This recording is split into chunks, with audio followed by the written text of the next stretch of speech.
Washington is shaken as a federal judge dares to order the arrest of Caroline Levitt, the 27-year-old who challenged the system with sharp truth. From the White House briefing room, she ignited a fire of justice, turning a courtroom into a battleground for the entire nation. Before diving into the story, tell us in the comments where you're watching from, and don't forget to subscribe so you won't miss the latest stories that shape our world. Weeks ago, at the White House podium, her voice rang out like an alarm bell, sharp, confident, brimming with Gen Z spirit. Any federal judge who dares to block policies protecting American workers, she declared, each word clear as a blade, is standing with privilege, not justice. That declaration was an arrow aimed straight at Judge Malcolm Greer, who had just signed an order blocking the Trump administration's tariff policy, a policy not just a trade counterpunch to China and Canada, but the last armor for millions of American workers. For rusted-out towns, for borderland farmers, it was the one thing still holding them upright, and yet Greer had snuffed it out, like one might extinguish a match. And now, here stood Caroline Levitt, no longer behind the microphone, no longer shielded by prepared remarks. She was before the bar, stripped of all pretense, standing alone in the heavy silence of a courtroom where the piercing gaze of a powerful judge waited to strike the gavel. Judge Greer adjusted his glasses, his stare cold as a scalpel, his voice sliced through the tension like marble. Miss Levitt, you've been summoned to answer for conduct undermining this court's authority through public statements. Each word landed on the wooden floor with the echo of a verdict, but Levitt didn't flinch, not once. She didn't dodge, didn't hide. In fact, she had refused legal counsel, a decision that left the White House stunned. "If I'm here for what I said," she told her team, gripping her husband's hand, Nicholas Riccio, her quiet pillar of strength, "then I'll say it myself, no one else." The courtroom was a pressure cooker, ready to burst. Not a single seat remained empty.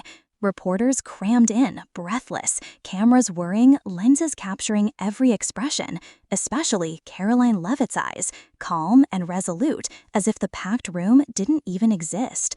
Behind her, no crowd of voters or PR handlers.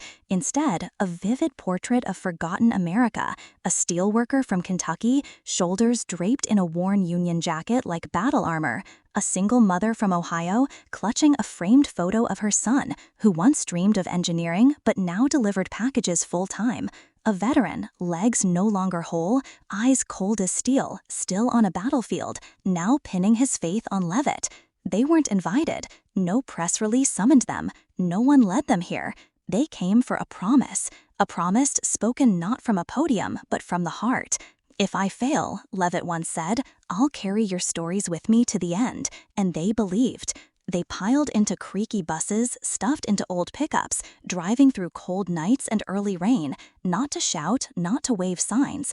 They came to stand beside the one woman who dared turn their pain into a proclamation. Judge Greer leaned forward, his gaze cold as steel, his voice steady, carrying the weight of a system unaccustomed to challenge. "Miss Levitt, your statements have been deemed incitement against judicial authority. Do you have anything to say?" The room held its breath, the air thickened, suffocating. Caroline Levitt lifted her head, no evasion, not a crease on her brow. Her voice rang out, calm, sharp as a blade. "I speak for those you never see, Your Honor." A moment exploded in silence, a gasp from the back. A reporter froze, hand hovering over the keyboard. A camera panned slightly, zooming in on Levitt's unblinking eyes.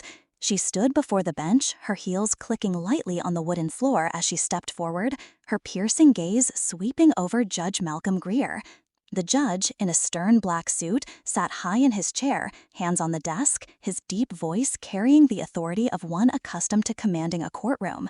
"Levitt," he began, each syllable delivered with the precision of a federal judge, "your statements at the press briefing have been deemed a direct challenge to judicial authority. Do you intend to retract them?" The question hung sharp as a blade, but Levitt only offered a faint smile, not arrogance, but the confidence of someone who knew what she was fighting for. "Miss Levitt," Greer repeated, his tone icy yet dignified, "did you hear my question? Levitt raised her head higher, her voice clear, not loud but precise to every syllable.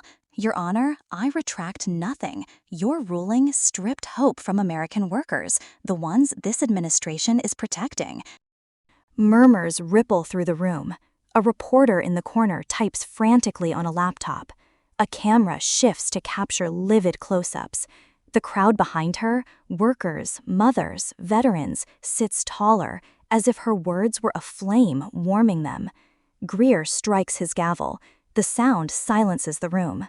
"You are overstepping, Miss Levitt," he says, his voice calm but laced with warning. "This court is not a stage for your political speeches." Levitt tilts her head, her eyes glinting with defiance. "I'm not giving a speech, Your Honor. I'm speaking for those out there, the ones without microphones, without press rooms, who deserve to be heard." She turns slightly, her gaze sweeping the crowd. A man with calloused hands, a woman clutching a worn purse. "They're here," she says, "and I speak for them." The courtroom erupts into silence. No one speaks, but the power of the moment ripples outward. At the White House, her team watches on screens. An aide whispers, "She's not just a press secretary, she's a warrior." In New Hampshire, her mother sits before the TV, hands clasped, proud yet anxious. Greer remains unmoved, but his hands tighten on the desk. "You are treading on contempt of court," he warns, his voice professional, but his eyes betraying a hint of tension. "Do you understand the consequences?" Levitt responds, her voice softer but brimming with strength. "Consequences? I understand them well. But if speaking the truth is a crime, I'm ready to pay the price. And I'm not standing here alone." She gestures to the crowd, and in response, a man stands, a steelworker, cap backward, eyes resolute. Then another, a mother with disheveled hair, rising. Then a veteran leaning on a cane, raising his head high. They say nothing, but their actions echo louder than any speech. Cameras capture it all. A short clip from the trial goes viral with millions of views, captioned, "Caroline Levitt is fearless." Trump, from the White House, posts, "Caroline is the voice of the people. This court should be ashamed." The post garners thousands of shares and comments within moments. Levitt, standing in the courtroom, feels the weight of this moment. She's not just a 27-year-old from New Hampshire anymore. She's a flag bearer for those never invited into rooms of power like this. Greer strikes his gavel again, the sound sharp and cold. "Miss Levitt, this is my final warning," he says, his voice steady, professional to the last detail. "This court does not tolerate defiance." Levitt smiles faintly, not to provoke, but to affirm. "I'm not defying, Your Honor. I'm just doing my job, speaking the truth America needs to hear." Murmurs rise again, but this time they don't stop. The crowd begins to clap, slowly, then stronger, like the beat of a war drum. The courtroom sinks into a stifling silence, as if the entire space held its breath before a spark ignites. Don't just watch. Be part of the change. Hit like, drop your thoughts in the comments, and smash the subscribe button to stay with us on this journey. Let's grow this community together.